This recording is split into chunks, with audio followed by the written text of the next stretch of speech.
Alright, so he just played pawn to e4, and I'm going to respond with the caro-kann. This is just to show guys that you can actually utilize the caro-kann as well. So the minute you put like your pawn on c6, you then play the next move, pawn to d5. And you're basically trying to get this bishop out of the pawn chain before closing. So like right now, white has the center. By you playing d5, you basically asked white to make a decision with this pawn. So you can either push or take or even protect. But all three of those lines will basically give black access to this f5 square. So he chose to take on d5, and just to follow like a general principle, you want to develop your knights before taking out your bishop. So I'm just playing like knight f6 first, but the idea is still to get my bishop to either f5 or g4. So now goes bishop to e2. I'm going to play bishop f5. So please note, I did not play pawn to e6 and close the pawn chain with my bishop behind. I simply brought it out and then played my pawn to e6. So he is already just like doing normal stuffs with his development. He got like his king safe. Oh, he's already throwing like pieces in my half. I mean, I'm not against it. Yeah, I'm not against it. So I could um just develop. Yeah. You might try like bishop check, I'm assuming. Yep, and then I'm gonna just like defend. I was wondering if I could actually put the bishop on e7. I'm looking at this a little bit deeper now. If I go like knight d7, he might try bishop g5. And things could get a little bit dicey. So I'm gonna be using this knight instead. Again, not ideal, but still a good position. So I basically have like active bishops. So knight back to d7. I'm going to castle my king on the next move, and then proceed back with opening principles. Because you can't start the middle game, guys. Don't practice to start the middle game without like the opening phase of the game completed. And what do I mean by this? Pawn in the center, like some center control, minor pieces developed, and king safety. So you're even seeing live again how the principles will be used. Don't just start like getting crazy with the queen and start like doing random stuffs. It's just normal chess. I'm gonna be castling next. So helped me develop my knight, and he played no knight to c3. So here, nobody is supposed to actually start like going for an attack just yet, because we have still not completed one last phase, and that is to get our king to safety.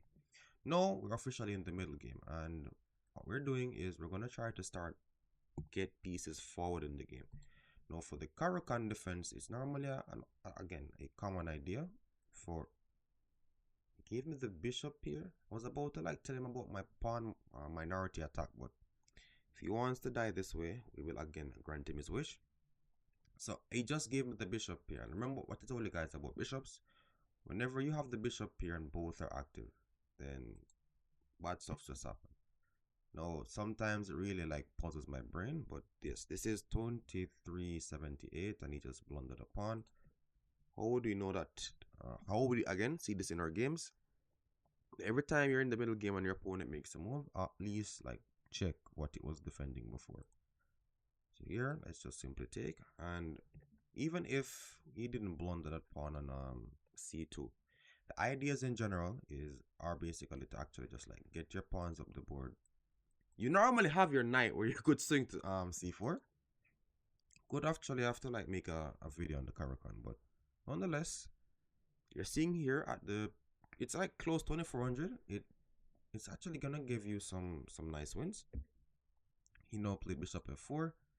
The take is a mistake. Remember, whenever you're taking pieces in chess, ask yourself, is it benefiting your position or is it benefiting your opponent's position? So this is helping white's queen get some more access to my half. So I will not do it. All right.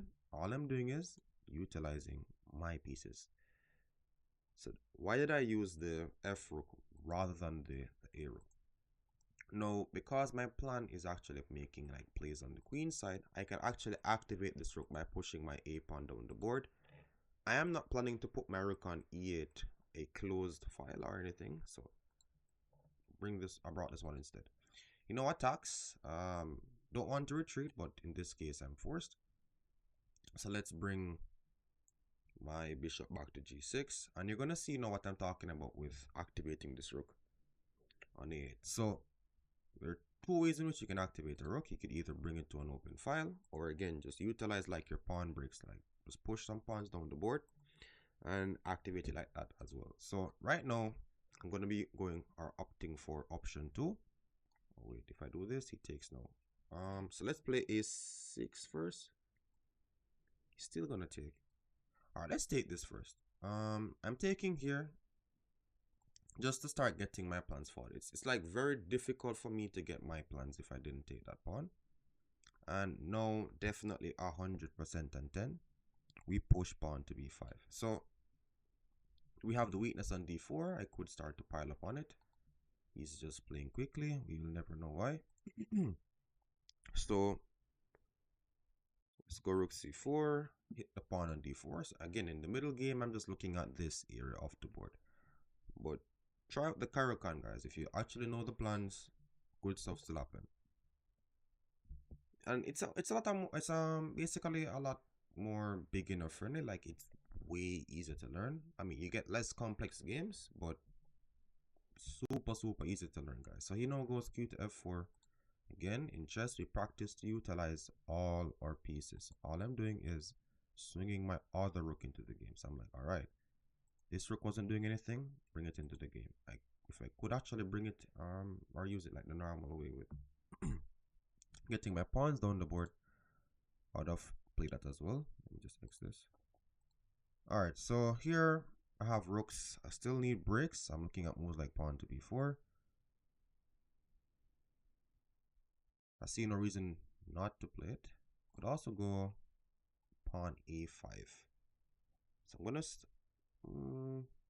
yeah, let's go for a5 just to like break with this.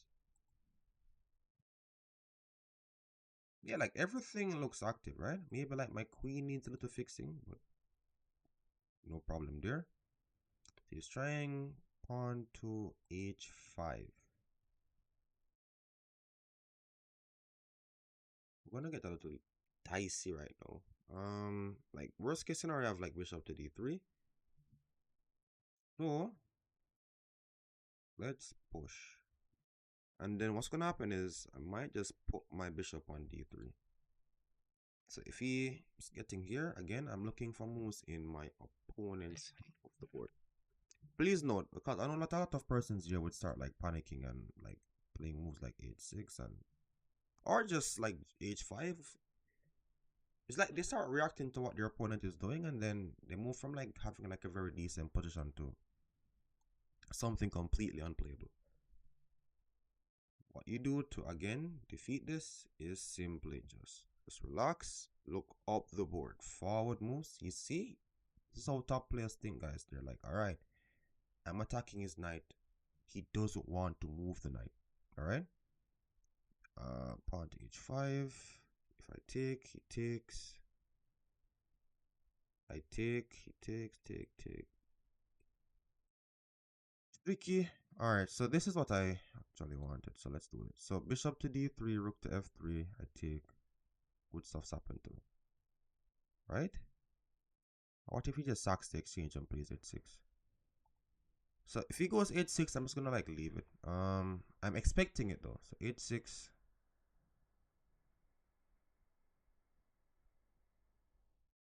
All right, just makes my life much easier.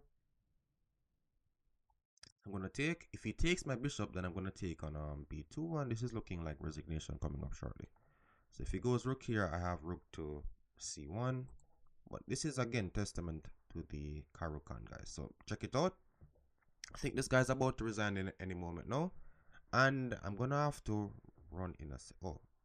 When somebody like makes a move, don't just react, counter attack, like simple stuffs.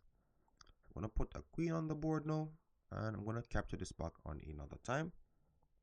but still expecting resignation. I could even take this rook instead. So I don't know why he's not resigning. Like, I literally have to run any moment now. I didn't even realize that the time was running this quickly. Can take this, right? Like, it doesn't matter which one I take. I just want to like to know like which one is actually cleaner. So let's take this one. So I have two queens on the board. So you can even put this down as well. With the carokann, you can actually get two queens. Who knows? So we have two queens on the board, and I'm gonna just trade off like one of his queens, and just live a comfortable life. So let's go here. This is threatening queen b4, just to make my life easier.